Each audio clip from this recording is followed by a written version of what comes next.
नमस्कार, धर्म ज्ञान के दर्शकों का स्वागत है। एक बार फिर हम आप लोगों के लिए लेकर हाजिर हैं। क्या कहता है शारदीय नवरात्र 2024। हमारे साथ मौजूद है राजपुरोहित मधुर जी। मधुर जी, स्वागत है आपका। सादर नमस्कार कविता जी।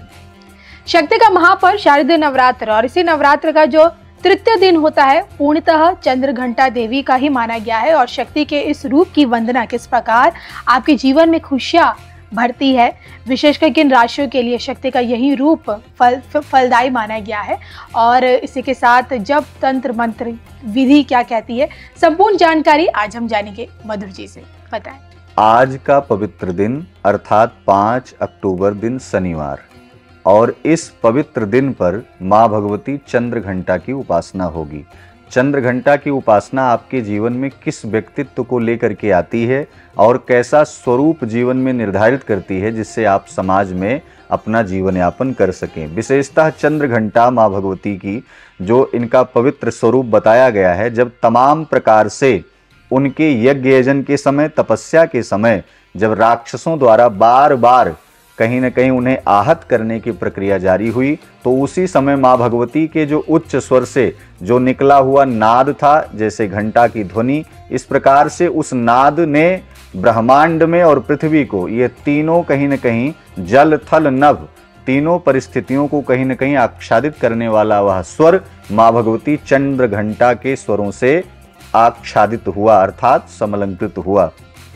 अब ऐसे में जो व्यक्ति सोशल वर्क करते हैं या राजनैतिक कार्य करते हैं या सामाजिक कार्य करते हैं, ऐसे लोगों के लिए माँ भगवती चंद्र घंटा की उपासना बेहद आवश्यक है। माँ भगवती चंद्र घंटा का ध्यान किन मंत्रों से करें? बालार्क मंडला भासाम चतुर्बाहुम त्रिलोचनाम पाशांकुशवरा भीतिम धारयंतीम शिवाम भजे। माँ भगवती चंद्र घंटा को अपने अंतर मन में विराजमान करें। साथ ही साथ उनके पूजन के क्रम की तरफ जब आप बढ़ें, तो आज के दिन आपको पुनः लाल आसन पर बैठना है। लाल आसन पर क्यों बैठा जाता है, आपको यह भी बता दें कि जब जब हम अपने जीवन में तमाम प्रकार के कार्यों में उत्तेजना की तरफ आगे बढ़ेंगे, बहुत सुसुप्तावस्था है और उसको त्यागना है, तो ऐसी परिस्थितियों में हम लाल आसन पर बैठ करके माँ भगवती को लाल वस्त्रों में ही उनका पूजन करते हैं, जिससे हमारे अंतर हृदय में एक अच्छी सी ऊर्जा व्याप्त हो, जिससे हम समाज में एक अच्छी दिशा में कार्य कर सकें। यह ध्यान का एक सामान्य सा स्वरूप था। अब आपको वही सामान्य विधि जो आज के दिन माँ भगवती चंद्र घंटा का पूजन करना है, वह बतलाते हैं। आप माँ भगवती चंद्र घंटा की उपासना जब करेंगे तो ध्यान रहे गुड़हल के फूल से ही उपासना होगी। गुड़हल का फूल लेकर के उनका ध्यान स्मरण करेंगे। पुनः सामान्य रूप से जिस प्रकार से स्नान ध्यान कराते हैं, वैसे ही दूध दही घी मधु शक्कर पंचामृत जो युक्त है, उसी से स्नान कराएं। पुनः पवित्र गंगा जल से स्नान करा करके मूर्ति को पुनः ऊर्जावान बनाएं। फिर से माँ भगवती को लाल वस्त्र समर्पित करें।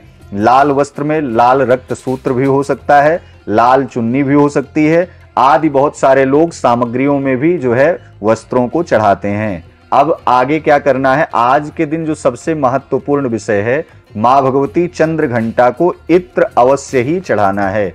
इत्र चढ़ाना क्यों है?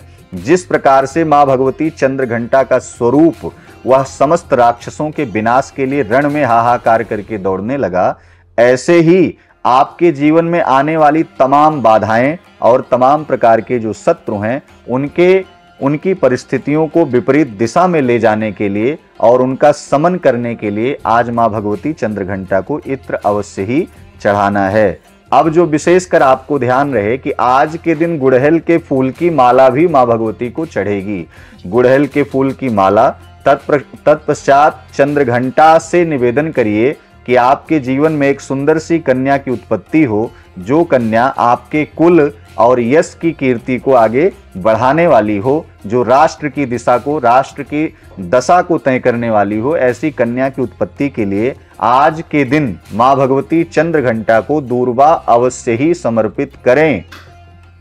साथ ही साथ उन माताओं को ध्यान देना चाहिए कि सिंदूर अवश्य आज जो है माँ भगवती को लगाएं। जो सामने कलश पूजन के लिए रखा है, वहां भी सिंदूर लगाएं। और सिंदूर के साथ साथ अबीर, गुलाल आदि तमाम प्रकार के जो नाना परिमल द्रव्य हैं उसको भी माँ भगवती को समर्पित करें। धूप दीप नैवेद्य, दीप घी का ही जलाएं। ध्यान रहे कि अगर घी का दीप आपके पास उपस्थित नहीं है तो तिल के तेल का भी दीपक आप जला सकते हैं।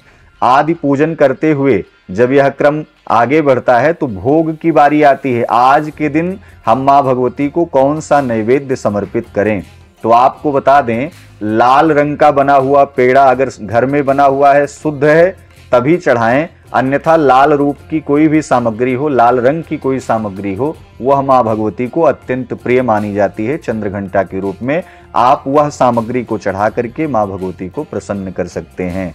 ध्यान, आरती और मंत्र पुष्पांजलि आदि समर्पित करते हुए माँ भगवती से निवेदन करें, प्रार्थना करें, आपका जीवन मंगलमय हो, इस दृष्टि के लिए प्रार्थना करें। जी बिल्कुल। तो चलिए, पूजन विधि तो हमने जान ली और अब बात करेंगे इस दिन का खास उपाय।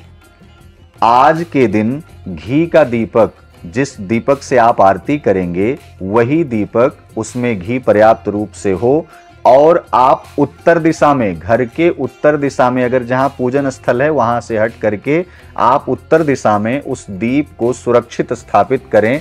इससे आपके धन के आवागमन की परिस्थितियां बन जाएंगी।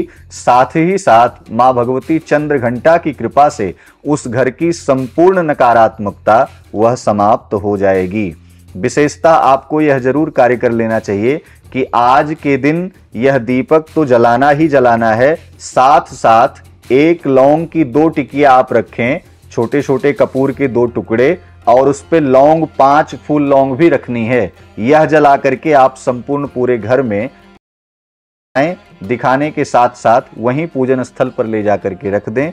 इससे जो नकारात्मकता आपके शरीर में है, रोग है, या घर में जो फैली हुई नकारात्मकता है, वह अवश्य ही। मधु जी, ये भी जानना चाहूंगी कि चंद्रघंटा का जो रूप है, शक्ति का यही रूप किन राशियों के लिए विशेषकर फलदायी माना गया है? विशेषकर आज माँ भगवती चंद्रघंटा की उपासना सिंह और कन्या राशि के जातकों के लिए बेहद महत्वपूर्ण है। आज का पूजन करके माँ भगवती चंद्रघंटा की कृपा सिंह और कन्या राशि के जातकों के जीवन में अवश्य ही प्राप्त होगी। चलिए, और यही कामना करते हैं कि आपकी बार का यही नॉर्थ आप लोगों के जीवन में खुशियां लेकर आए, आप लोग तरक्की करें। और इसी के साथ मुझे, मधुर जी को, दोनों को इजाजत भी दीजिए। जय माता दी।